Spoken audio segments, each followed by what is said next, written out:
Hi everyone and welcome to अपना college. और आज हम बात करने वाले हैं इंटर्नशिप्स के बारे में। इंटर्नशिप्स होती क्या है, कैसे ये प्लेसमेंट से बेटर होती हैं, उसके साथ साथ बात करेंगे कि आप टियर 1, टियर 2, टियर 3 जिस भी कॉलेज से आ रहे हैं आपके लिए क्या प्रोसेस रहेगा इंटर्नशिप्स के लिए, ऑन कैंपस ऑफ कैंपस के लिए कैसे अप्लाई करें उसकी बात करेंगे। रेफरल नाम की जो चीज़ होती है वो क्या होती है, कैसे हमें मिले, उसकी हम बात कर रहे होंगे। तो यार सबसे पहले बात करते हैं कि इंटर्नशिप्स होती क्या है। जब भी कंपनीज आपके कॉलेज के अंदर आती हैं तो वो क्या करती हैं, स्टूडेंट्स को इंटरव्यू करती हैं उनके फाइनल ईयर में, और जो भी स्टूडेंट अच्छा परफॉर्म करता है उसको कंपनीज जॉब ऑफर दे देती हैं। अब कुछ कुछ कॉलेजेस के अंदर बहुत सारी कंपनीज आती हैं जो क्या करती हैं, आके इंटरव्यू लेती हैं स्टूडेंट का फाइनल ईयर में नहीं, सेकेंड या थर्ड ईयर में, और जो भी स्टूडेंट अच्छा परफॉर्म करता है उसको अपनी कंपनी में 2 से 3 महीने के लिए इन्वाइट करती है। कभी कभी वो समर इंटर्नशिप्स होती हैं कि वो समर ब्रेक में हो रही होती हैं, कभी कभी विंटर ब्रेक में हो रही होती हैं, कभी कभी कुछ कुछ कॉलेजेस में 6 महीने की इंटर्नशिप्स हो रही होती हैं जो कॉलेज अलाउ करता है। तो यार इस प्रोसेस के अंदर आप कंपनी के अंदर जाते हैं, वहां पर जाकर आप वर्क एक्सपीरियंस लेते हैं, साथ के साथ आपको नेटवर्क करने का मौका मिलता है, अच्छी अच्छी कंपनीज के अंदर जो लोग काम कर रहे हैं उनसे सीखने का मौका मिलता है। तो यार बहुत सारे फायदे हैं इंटर्नशिप्स के, सिर्फ स्टाइपेंड नहीं वर्क एक्सपीरियंस भी। उसके साथ साथ क्या क्या फायदे हैं वो डिस्कस कर लेते हैं। एक तो यार आपकी होती है प्लेसमेंट जिसमें आपको जॉब मिल रहा होता है। अब इंटर्नशिप प्लेसमेंट से कैसे बेटर होती है, सबसे पहले तो इंटर्नशिप जो होती है वो आपकी सेकंड या थर्ड ईयर में ही लग जाती है, जबकि प्लेसमेंट 4th ईयर में लगती है। एंड 4th ईयर में यार सब लोग जॉब्स के लिए अप्लाई कर रहे होते हैं, तो उस टाइम पे कंपटीशन बहुत ज्यादा हाई होता है, जबकि इंटर्नशिप्स के लिए कंपटीशन इतना हाई नहीं होता। अब बात करें कि 4th ईयर 3rd ईयर में कितना डिफरेंस है, यार 1 साल का डिफरेंस है, तो आपका टाइम बहुत ज्यादा बच जाता है। अब इंटर्नशिप का सिर्फ ये मतलब नहीं है कि आप 2-3 महीने कंपनी में जाकर काम कर रहे हैं। इंटर्नशिप में आपके जो काम है उसको देखा जाता है, आप कैसे काम करते हैं, किस तरीके से आपका जो फाइनल आउटपुट है वो निकल कर आता है, कितनी आपके अंदर स्किल्स है, कितना आप सीख सकते हो, ये सारी चीजें देखी जाती हैं। एंड साथ के साथ आपके रेज्यूमे में अगर आप अच्छी कंपनी की इंटर्नशिप्स लिखोगे तो जब भी आप कहीं और अप्लाई करने जाओगे तो आगे वाली जो कंपनी होगी वो बहुत इंप्रेस्ड हो जाएगी, क्योंकि आप दिखा रहे हो कि आपके पास रियल लाइफ एक्सपीरियंस है इंडस्ट्री में काम करने का। तो यार ये बहुत सारे फायदे हैं इंटर्नशिप्स के एज कंपेयर टू प्लेसमेंट। इसीलिए हमें कोशिश करनी चाहिए कि हम पहले ही जितना जल्दी हो सके एक इंटर्नशिप ग्रैब कर लें। अब जितना जल्दी हो सके में वो केस नहीं है जब हमारे पास स्किल्स नहीं है और हम सिर्फ इंटर्नशिप पाना चाहते हैं। सबसे पहले हमें स्किल्स एक्वायर करने हैं, फिर राइट टाइम पे हमें एक इंटर्नशिप ग्रैब करनी है। सबसे पहले बात करेंगे कि ये राइट टाइम है क्या। अगर यार आप अच्छे टियर 1 कॉलेजेस से बिलोंग करते हैं, जो IITs, NITs, DTU, NSIT, IGDTUW या ऐसे बिट्स पिलानी जैसे कॉलेजेस हैं जिनके अंदर ऑलरेडी बहुत अच्छी अच्छी कंपनीज आ रही होती हैं, तो यार आपको क्या करना है, आपको अपने ऑन कैंपस इंटर्नशिप के लिए बहुत अच्छे से तैयारी करनी है, क्योंकि आपके कैंपस में ऑलरेडी बहुत सारी अच्छी कंपनीज आ रही हैं, तो उनमें आपके सिलेक्ट होने के चांसेस बहुत ज्यादा हाई हैं। तो अगर आप इन कॉलेजेस से आते हैं तो आपको क्या करना है, सेकेंड ईयर में इतना ट्राई नहीं करना समर इंटर्नशिप के लिए। वो समर इंटर्नशिप वाला जो टाइम है, अगर आप किसी टॉप कंपनी में इंटर्नशिप नहीं पा रहे हैं तो आपको स्टार्टअप्स में या फ्रीलांसिंग वाली चीज नहीं करनी, आपको अपने ऑन कैंपस इंटर्नशिप्स के लिए प्रिपेयर करना है, अच्छे से DSA करना है, कंपेटिटिव करनी है, प्रोजेक्ट बनाने हैं, रेज्यूमे बनाना है। लेकिन अगर आप थोड़े से कम अच्छे कॉलेजेस से आ रहे हैं जो टियर 2 या टियर 3 की कैटेगरीज में है, तो यार आपको ट्राई करना है कि अपना फर्स्ट ईयर आप स्किल सीखने में लगाएं, सेकेंड ईयर थोड़ा प्रोजेक्ट्स बिल्ड करने में लगाएं, रेज्यूमे अच्छा करने में लगाएं, एंड उसके साथ साथ सेकेंड ईयर से ही बहुत सारी इंटर्नशिप्स के लिए आप अप्लाई करना शुरू कर दें। तो हम अभी डिटेल में डिस्कस करेंगे कि कैसे कैसे आप अप्लाई कर सकते हैं। पर इसमें सबसे पहले बात कर लेते हैं कि इंटर्नशिप्स का जो प्रोसेस है वो क्या रहता है। अगर स्पेसिफिकली सॉफ्टवेयर इंजीनियर इंटर्नशिप की बात करें तो उसमें सबसे पहले तो आपको एक लैंग्वेज सीखनी पड़ती है। ये लैंग्वेज या तो C++ होती है या मेजरली जावा होती है, कुछ लोग पाइथन के साथ भी जाते हैं। अब इस लैंग्वेज को सीखने में अगर आप बिगिनर हैं तो आपको 1 से 1.5 महीना लग रहा होगा। अगर आपको कोई और लैंग्वेज आती है और आप इन लैंग्वेजेस पर शिफ्ट कर रहे हैं तो यूजुअली आपको 1 से 2 हफ्ते लगते हैं।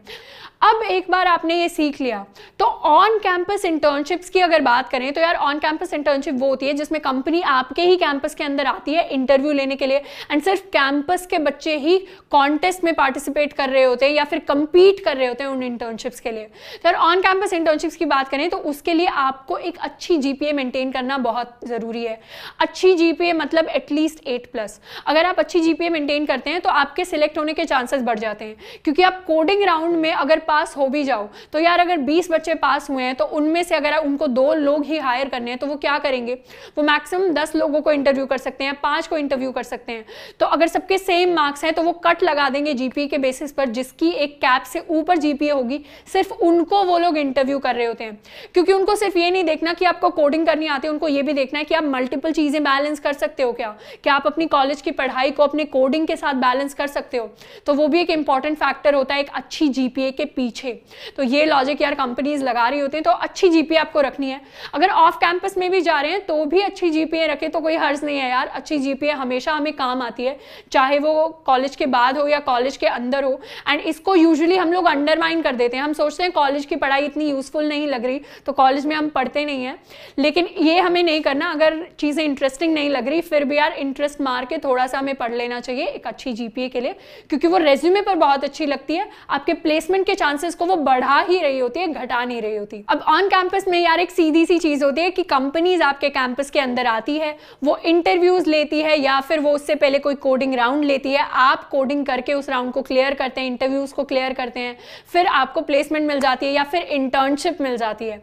अब ऑफ कैंपस की अगर बात करें तो ऑफ कैंपस में यार प्रोसेस थोड़ा सा डिफिकल्ट रहता है, बट ये सोच के कि थोड़ा प्रोसेस डिफिकल्ट रहता है हमें निराश नहीं होना, क्योंकि यार बहुत सारी मेजर कंपनीज, अगर माइक्रोसॉफ्ट तक की बात करें तो वहां पर मेजर जो एम्प्लॉइज हैं वो सारे के सारे ऑफ कैंपस के थ्रू आ रहे होते हैं। More than 50% of the interns off campus के थ्रू अप्लाई करते हैं।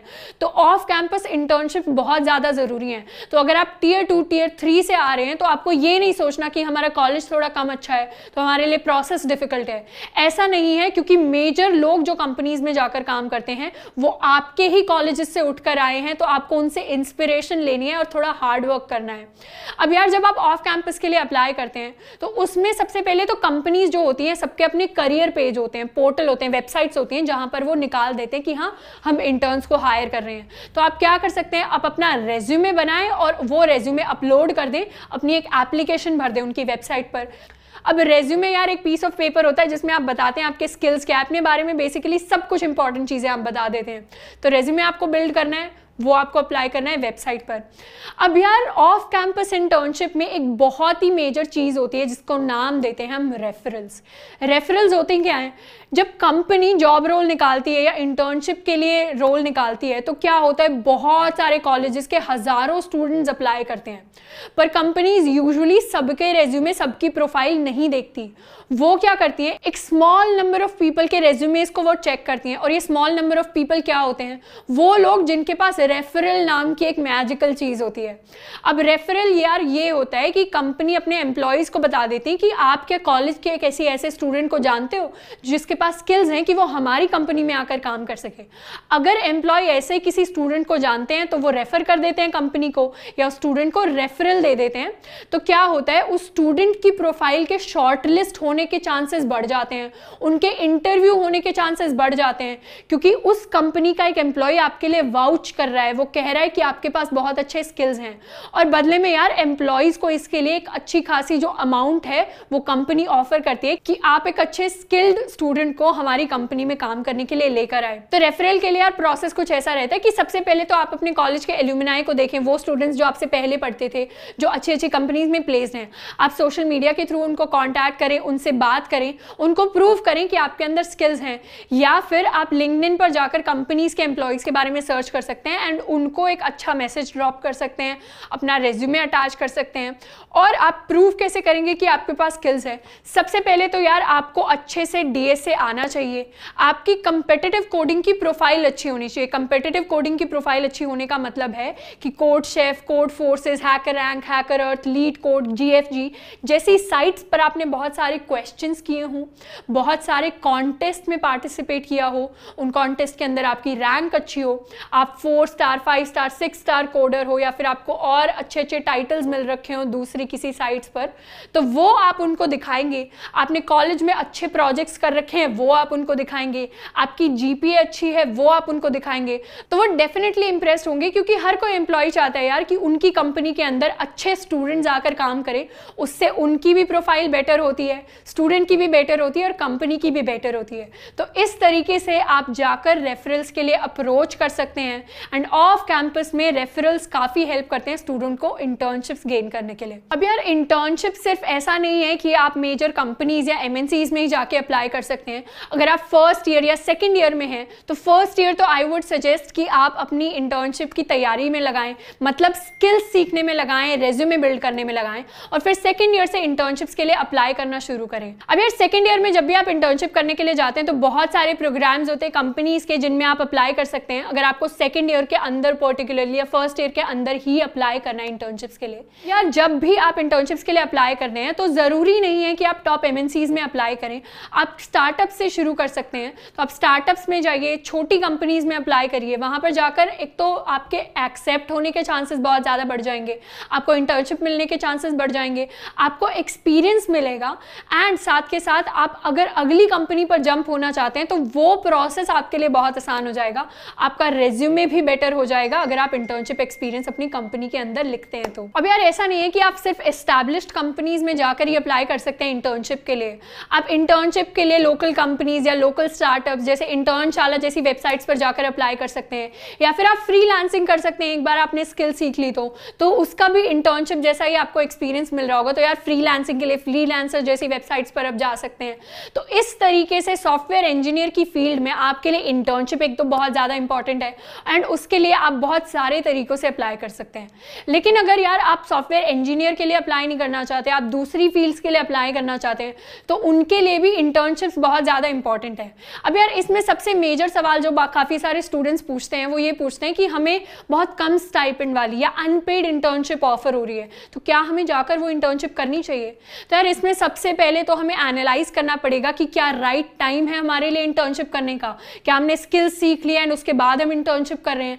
एंड दूसरी चीज़ हमें खुद से पूछनी पड़ेगी वो ये है कि क्या ये जो इंटर्नशिप है ये मेरे लॉन्ग टर्म गोल के साथ अलाइन कर रही है। अगर मेरा गोल बीएससी करने के बाद मान लीजिए यूपीएससी का एग्जाम देने का है, तो क्या एक कंटेंट राइटिंग की इंटर्नशिप मेरे को हेल्प कर रही होगी उस चीज़ में, या फिर मैं अपना टाइम जो है फाइनली जिस चीज़ की तरफ मुझे जाना है वहां पर लगाऊं। तो यार ये सवाल कुछ हमें खुद से पूछने पड़ेंगे एंड उसके बाद हम डिसाइड कर सकते हैं। अगर आपके गोल के साथ इंटर्नशिप अलाइन हो रही है तो आप डेफिनेटली करिए। अगर उस टाइम पर आपके पास पेड इंटर्नशिप की अपॉर्चुनिटी नहीं है लेकिन आपको अच्छा एक्सपीरियंस मिल सकता है तो आप डेफिनेटली जाइए उन इंटर्नशिप्स के लिए। तो यार ये हमने बहुत सारी बात कर ली है इंटर्नशिप्स के बारे में, एंड एक्चुअली बहुत मिराक्युलस चीज़ है, क्योंकि अगर आप इंटर्नशिप अपने कॉलेज के अंदर राइट टाइम पर करते हैं, राइट कंपनीज में करते हैं, तो आपको बहुत सारे फायदे होते हैं। मेरे खुद के एक बैचमेट हैं जिन्होंने सैमसंग में इंटर्नशिप की सेकेंड ईयर में, एंड देन वहीं से ही उनको एक पीपीओ मिल गया। ऐसे बहुत सारे स्टूडेंट्स हैं जो बहुत ही अच्छी कंपनीज में बहुत कम एज में इंटर्नशिप्स कर लेते हैं, वहाँ से उनको डायरेक्ट जॉब ऑफर्स आ जाते हैं, बहुत सारी स्किल्स वो गेन करते हैं, बहुत सारे अच्छे लोगों के साथ वो नेटवर्क कर लेते हैं। एंड इंटर्नशिप्स डेफिनेटली आपकी लाइफ में बहुत सारी अपॉर्चुनिटीज के लिए बहुत सारे दरवाजे जो है वो खोल देती है। आई होप इंटर्नशिप्स के बारे में आपको जानकर काफी सारी इन्फॉर्मेशन मिली होगी, एंड आप डेफिनेटली अपने कॉलेज में राइट टाइम पर जाकर अप्लाई करेंगे इंटर्नशिप्स के लिए।